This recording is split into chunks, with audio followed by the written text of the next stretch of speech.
break in. I'll start. Prime Minister, how would you describe the relationship with the United States now? Look, I see that meeting with President Biden is a reflection of the relationship between New Zealand and the United States.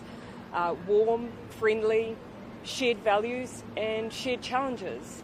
The meeting length is probably a reflection of the many issues we wanted to traverse together, but I'm greatly heartened by the nature of the conversation we had today. And did you get a commitment from President Biden to be more present in the Pacific? Look, actually I think you'll see that the United States themselves have been very proactive in speaking about their intention to be in the Pacific on the Pacific's terms, and that means hearing the strategic focus that many Pacific Island leaders have, where they see their challenges, where they wish to partner. And that's something that has shone through in the way the United States has been talking about partnering in the Pacific, and I saw that again reflected today. Did he ask about gun reform? And then I'll come to you, Jane. Biden ask you to move closer as an ally towards the US when we're seeing that movement from China towards the Pacific? Did he ask for more of a commitment to the relationship from New Zealand? There's no need. I think what's already established is the close working relationship that New Zealand and the United States have, that we have shared values, and really importantly, that the focus in our region is on furthering the Pacific values and the focus that Pacific Island leaders have determined for themselves.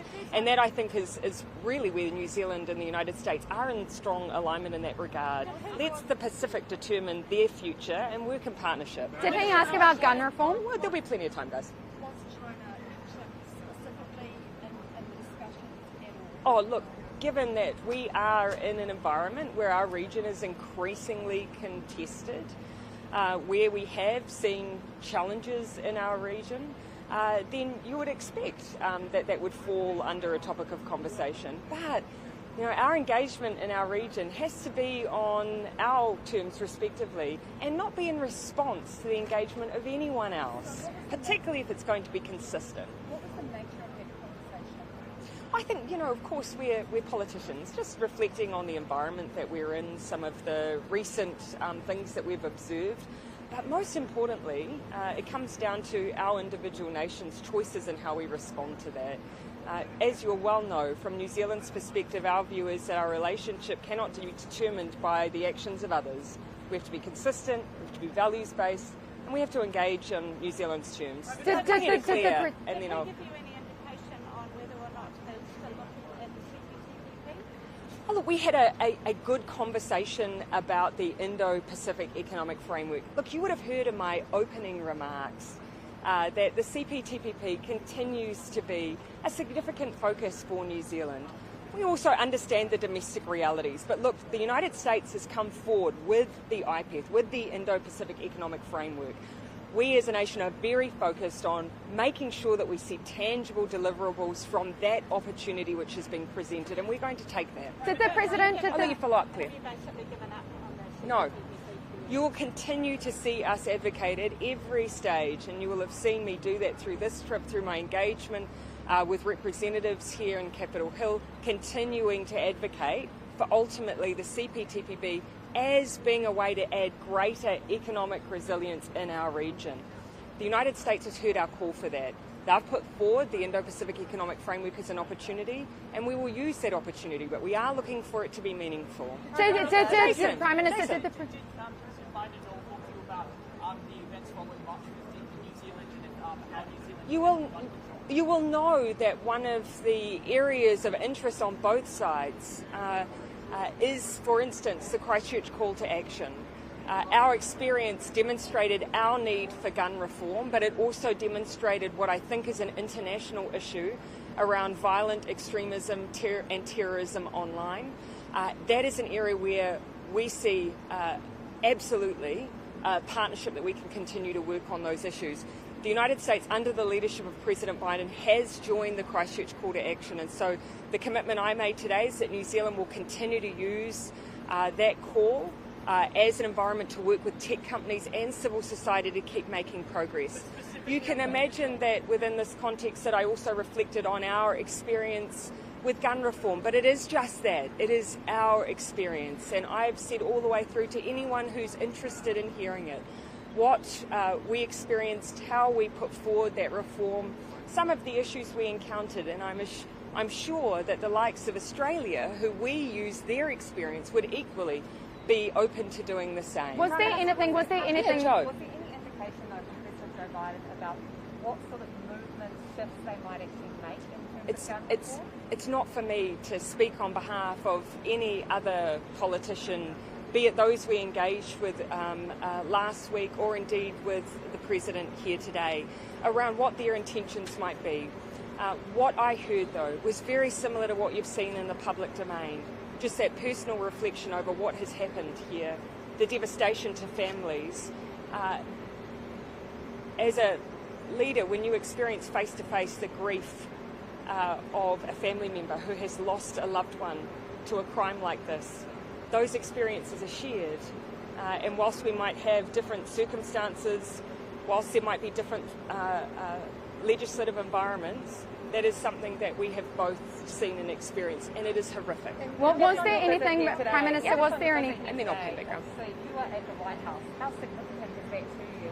What have you made of that? I view all of these opportunities in the same way. I'm here on behalf of New Zealand, and my job is the same, regardless of whether or not it's a meeting at the White House or whether or not it's a meeting with a counterpart in the Pacific. My job is always to strengthen the relationships, build the partnerships, all in the best interests of New Zealand and our values, and that's what I've done today. And was there anything?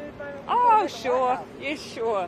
But I can't let that get in the way of the job that needs to be done, and that's always my focus. Was there anything? How would you describe your interaction with President Biden? Yeah. How does this move the relationship forward in terms of being able to actually sit down and talk face to face? For me, this was an extension of the conversations we've already had, and we've had the opportunity to speak together on several occasions, but there's nothing quite like meeting face to face. We were due to sit down, I believe, for just under an hour, and I believe we tipped into an hour and a half, and I think that is a demonstration of the warmth of the relationship, the common ground, a little bit of shared Irish heritage, but ultimately the fact that between us we have shared challenges, but we also see opportunities. There really was an undertaking to keep working together, and on some really critical issues, like, for instance, those issues of online terrorism and extremism. Was there anything in? You know me, of course I did. I also invited the Vice President. You know, we're a warm, open and welcoming country, and President Biden's had the opportunity to visit us before, and I got the sense he'd love the opportunity to do it again. Yeah. Did you? If able, but I often extend invitations, and today was no different. Did he or the Vice President actually express any interest in coming down to New Zealand? Oh, as you can imagine, I extend the invitation, I then don't interrogate afterwards. For me, the most important part was just knowing that he's always welcome, and I think he feels that. And what did you discuss with the Vice President? The Vice President, our time was slightly shorter. Straight off the back of meeting with the Vice President, I was going into the meeting with the President, but in the time we had available, we very much focused on two areas which are also within her remit. Space cooperation. We're many are surprised to know, but she was very aware that New Zealand, by launch, is the fourth most significant player in the space field. And she really was seeking to continue to work together as the rules of engagement in space are designed and operationalised. And the second area was around the issue of the Christchurch call to action, those issues of online terrorism and extremism. The Vice President is very focused on these issues also domestically and was keen to swap notes. Prime Minister, did you And then I'll pan around a little bit. In terms of tangible outcomes, did you raise the issue of perhaps the tariffs on steel and aluminium?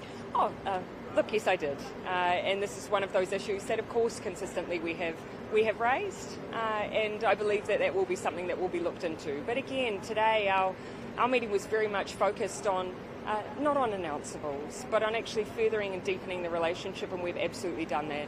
And if I could just take a little pan across the goals we set for this mission, they were threefold. Firstly, we wanted to make sure that the United States knew that we were open for business and open for tourism, and we have done that. For our business and trade delegation, we wanted to open doors for them and strengthen some of their business opportunities here, and based on their feedback, we've done that too. And the third was to deepen those political engagements. So we've done what we came to do. Oh, sure, I'll take just three. Here, here, and here.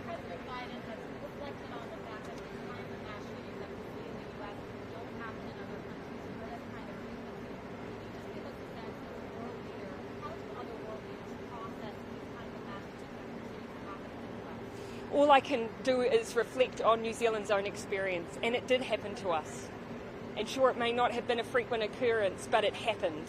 And in the aftermath of that, the New Zealand public had an expectation that if we knew what the problem was, that we do something about that. Now, the context I have to give is our political system is very different.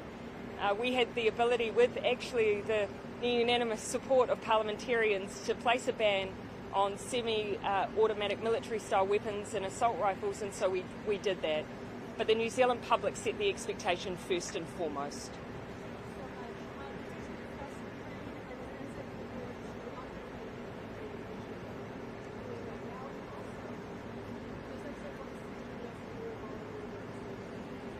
I took the opportunity to thank President Biden and the United States for their leadership on the issue of Ukraine. Now, many people would assume that New Zealand, being at the bottom of the world, may not take such a significant interest in the conflict there. We do.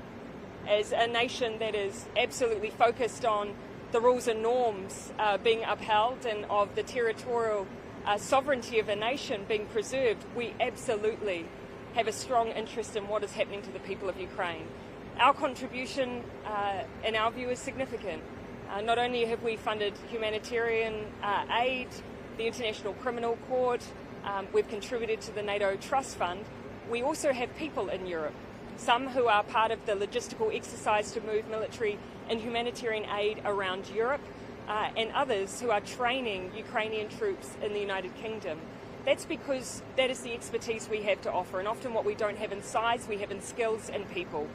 It's not for me to reflect on anyone else's contribution, but you can take it as read that given I was thanking the United States for their leadership, we've seen their role as significant and critical.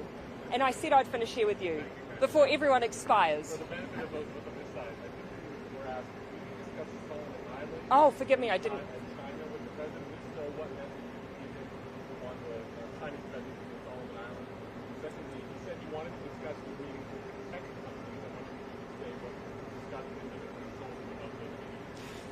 So I will reflect what my contribution to the engagement, because it's my view it's never for me to speak on any other leader's contribution in a bilateral engagement. On the tech companies, I reflected that over the course of this week we've had the opportunity to engage with a number.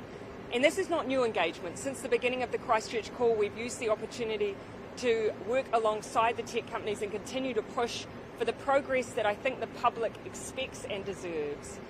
I hold an optimistic view that whilst things have been too slow, there is an acknowledgement often that that has been the case by some, and we will continue to seek progress, particularly on the transparency of some of these issues that are thought to, in some cases, potentially contribute to radicalisation.